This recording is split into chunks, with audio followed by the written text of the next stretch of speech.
तो देखो इसका सीधा-साधा आंसर नहीं हो सकता है। ऑफ कोर्स बहुत सारे जो बच्चे हैं जो ड्रॉप लेंगे और पहली बार अपना प्रिपरेशन स्टार्ट करेंगे जेईई प्रिपरेशन के लिए, उसमें से कुछ बच्चे सेलेक्ट होंगे, कुछ बच्चे सेलेक्ट नहीं हो पाएँगे, कुछ बच्चे आईआईटी में जाएँगे, कुछ बच्चे एनआईटीज़ में जाएँगे, तो इसका एक क्लियर कट आंसर नहीं है।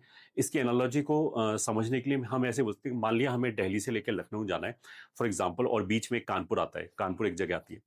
तो जो बच्चों ने पहले से तैयारी कर रखी है और वो ड्रॉप ले रहे हैं, तो दे आर समथिंग लाइक कि वो ऑलरेडी कानपुर पे खड़े हुए हैं, उन्हें कानपुर से लखनऊ तक जाना है।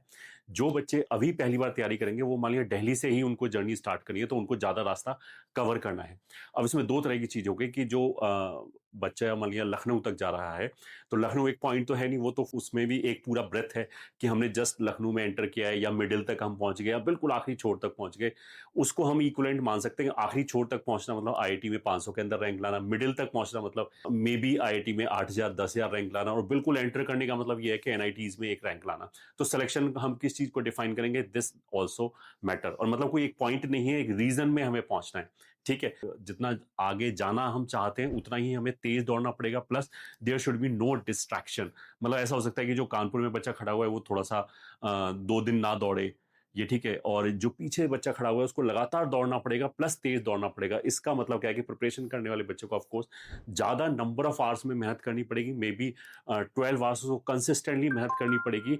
अगर कोई बच्चा जिसने पहले से प्रिपरेशन कर रखा है वो अगर 10 घंटे मेहनत करता है तो भी शायद उसका काम चल जाए, बट जो पहली बार ड्रॉप ले रहा है उसको 12 घंटे मेहनत करनी पड़ेगी, plus he can not afford to do experiment with his preparation. मतलब उसके पास कोई ऐसा अनप्रोडक्टिव टाइम नहीं आना चाहिए कि हमने उससे कुछ एक्सपेरिमेंट किया, फेल हो गए, फिर दोबारा हमने स्टार्ट कर दिया।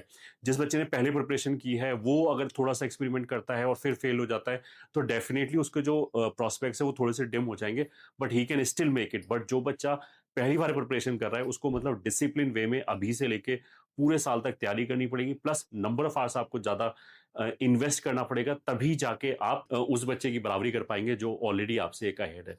तो आई होप आपको आंसर मिल गया होगा कि पूरे साल आपको फुल्ली डिटरमाइंड रहना है, टाइम वेस्ट नहीं करना है, ज्यादा